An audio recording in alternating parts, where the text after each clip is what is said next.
As you age from 20 to 30 to 40 plus, the game of building muscle changes. Some people believe that the younger you start, the more moldable your body will be. Meanwhile, others believe that your full muscle building potential won't be achieved until you're at least in your 30s. Regardless, as you age, you may have to start doing things differently, like adjusting your protein intake, your exercise selection, your rep range, and maybe even your hormones. Unfortunately, there are many misconceptions and most people don't know how to maximize their results as they age past their 30s, 40s, and so on. So this video will help you understand the ideal steps to take as you get older.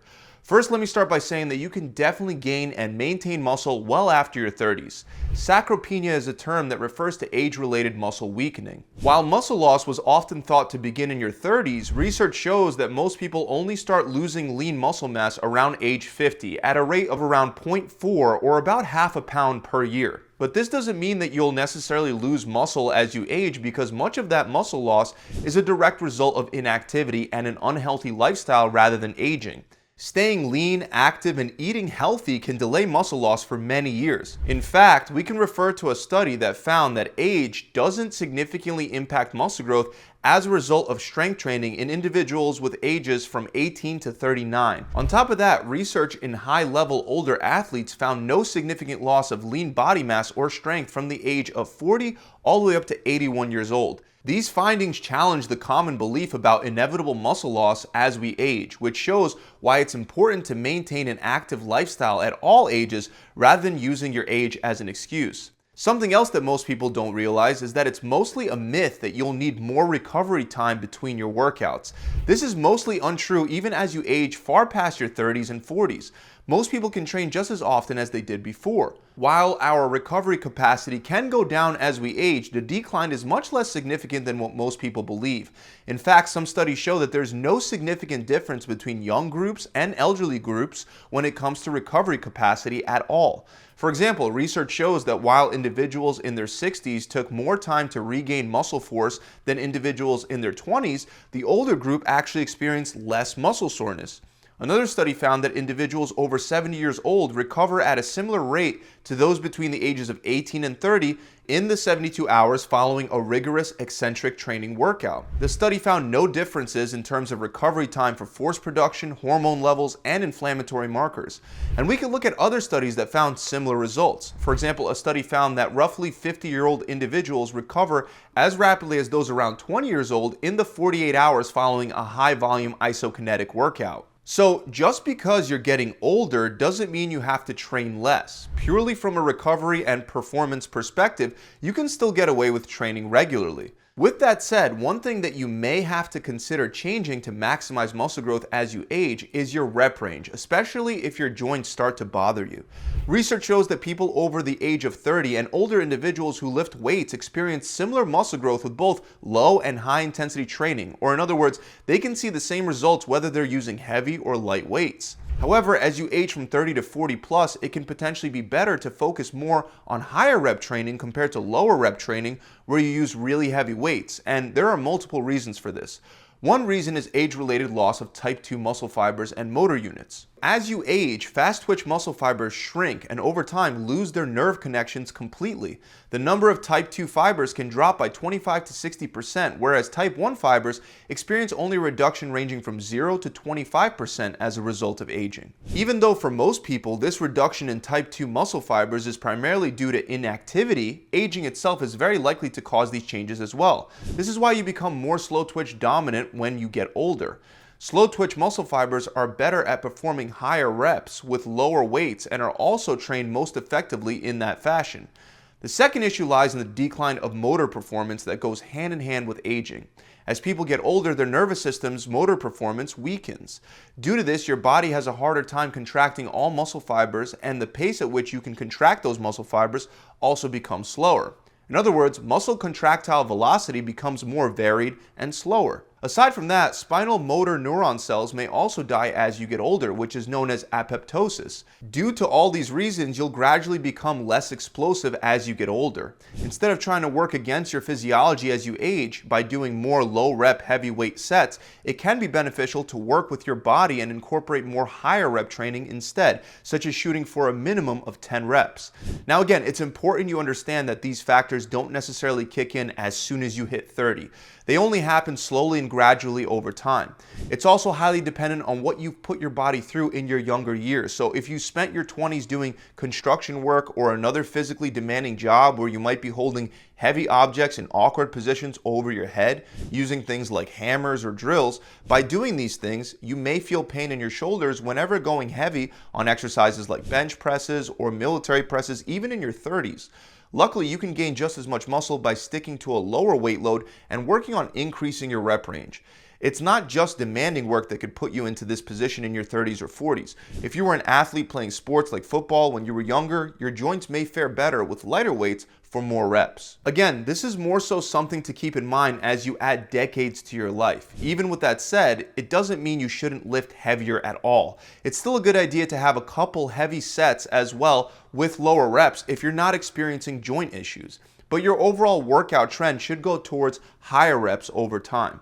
Another thing you may want to adjust is your protein intake. Even though it most likely won't be an issue in your 30s or maybe even your 40s, as you get older past your prime, you can start to be affected by something known as anabolic resistance, which refers to a reduction in the rate of protein synthesis after meals and strength training. While this would definitely be considered a negative from a muscle building perspective, the nice part is that it can be managed effectively simply by increasing your protein intake. This is due to the fact that a primary cause of anabolic resistance is that the leucine threshold increases, meaning that you need to consume a higher amount of the amino acid leucine to maximize protein synthesis compared to younger individuals. For example, in one study, young individuals experienced no further increase in protein synthesis beyond 20 grams of high-quality protein after lifting weights, but elderly people showed a dose-response increase all the way up to 45 grams of protein after resistance training. Despite this fact that you need more leucine as you age, your total daily protein requirements don't actually need to change with age. I know that may sound counterintuitive, but the strategy to counteract anabolic resistance involves consuming fewer, larger protein-rich meals to stimulate anabolic signals. Specifically, older individuals should consume a minimum of around 0.2 grams of protein per pound of body weight per meal. Doing this can help you meet the leucine threshold with each meal and overcome anabolic resistance. So a higher protein intake per meal suggests that 2 to 4 meals a day are typically ideal for older individuals, as higher meal frequencies may not optimize protein balance, muscle growth, or might lead to excessive protein daily intake. Now keep in mind, I keep saying older individuals. This is a gradual process. You won't immediately experience anabolic resistance the moment you turn 30 or 40. In fact, it might not even start in many people until they're quite a bit older, but it likely will happen over time, which is why it is important to keep this in mind as you age. Something else to consider is that you'll begin to become more prone to injuries as you age. This is another reason to focus more on higher rep training as you get older. Aging unfortunately causes a decline in connective tissue strength. Joints and tendons get weaker due to a lower rate of protein turnover, which is caused by a decrease in growth hormone production. Lifting very heavy weights for low reps is especially stressful for your joints and connective tissues, which is why you might want to focus more on doing higher reps and perform those reps in a more controlled fashion. One thing you could do as you get older is implement more eccentric training into your workouts, because that is especially beneficial for maintaining strong connective tissues so that you can reduce your risk of injuries. For example, you can do really slow negatives on a bench press with a partner that assists you on the way back up. Or you can also do things like leg extensions with 2 legs up and 1 leg down. There are many other similar techniques that you can apply to other machines to incorporate eccentric training as well. Even though injury prevention isn't the most exciting topic for building muscle, it becomes more and more important the older you get, because remember, you can't train if you're injured, and if you're constantly getting injuries because you're training like you're in your 20s, you won't make much progress at all. Again, there are different people. So sometimes there are some people in their 30s that didn't do much physical work or activity in their 20s, and they may have very healthy joints. If you're one of those people and lifting heavy weight doesn't seem to bother your joints, you can include more low rep training into your program. Either way, it's better to focus on more controlled reps as well, not only because it'll help you avoid injuries, but also due to the losses in motor efficiency.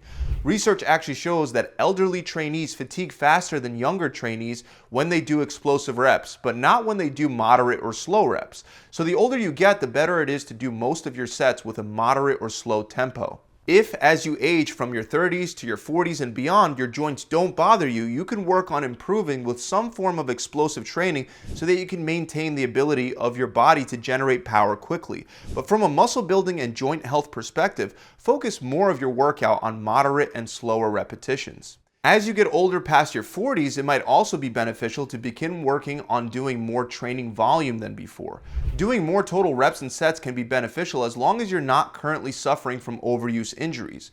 Research shows older people benefit more from increased set volumes compared to younger people.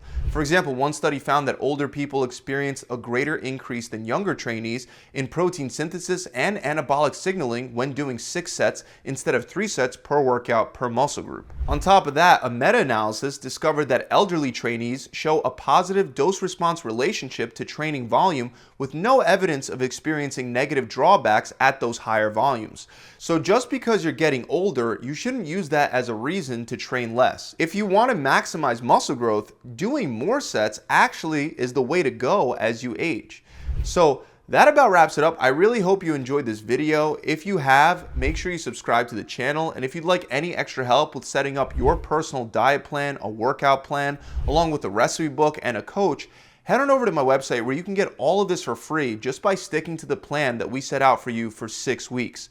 To find out more, click the link below in the description, or you could head straight on over to my website at gravitytransformation.com. I'll see you guys soon.